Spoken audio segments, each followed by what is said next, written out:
So this is Patch. She's come in because she started vomiting yesterday, and this morning she didn't want to eat her food. So it's a Saturday morning before a weekend. We thought we'd better check her out. So clinically she doesn't look too bad. Her gum colour is actually not too bad. It's pretty nice and pink. But there's a few things that concern me. She actually vomited Christmas cake, so it was a fruit cake with the icing on it as well, and quite a big chunk of a piece of cake. And the second vomit even had some bacon in it as well. So we guess that Patch has actually gone for a little walk and found this, probably from some neighbours that have thrown it out, maybe from the birds. And that's the thing, dogs are scavenging and they are picking up things that you don't know what they're getting. Now there's a few concerns with what she's had, so I have actually run some bloods. So I've taken a wee bit of blood out of her leg, just for peace of mind over the weekend to make sure she hasn't got anything too serious.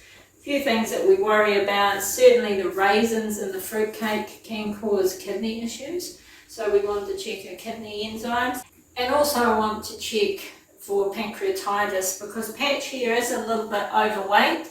Her owner's been really good and she has managed to lose a couple of kilos, but she is still prone to pancreatitis, and that is a disease that they can get, especially if they've had a little bit extra fatty meal. So maybe extra fat in that, like on pork or bacon, or fat trimmings even.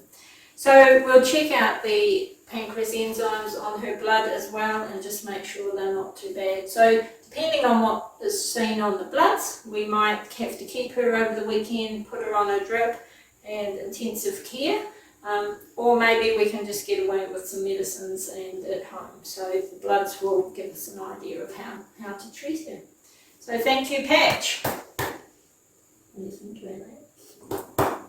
So today we're with Scooby. He's been in with us for a few days now because he came in vomiting lots one late evening, actually at midnight. I wanted to just point out his body condition. You can actually see his ribs showing.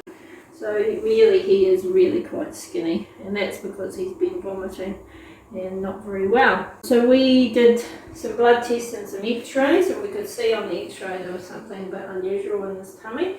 So the next day we went in and did surgery on him. So this is actually what we found, and that's an ear tag. So this dog's actually off a farm, and the farmer feeds him cows, and somehow he's got the ear tag off the cow and eaten it, hasn't he, and not known about it. And he actually did have a wee perforation in his intestine. Luckily the body had tried to plug the hole with Amentum, which is a natural sort of response to try and help the body, and then the ear tag had actually moved its way further down because we had him on lots of fluids. So he's taking just a few days to come right, obviously, because he's had some major surgery, but we're quite happy with him at the moment, and he's eating and he's holding the food down, so that's really good, isn't it, eh? So hopefully in a few days he'll start to put on a bit more weight and start to be a little bit happier, and then he can go home. So that's Scooby. Thanks.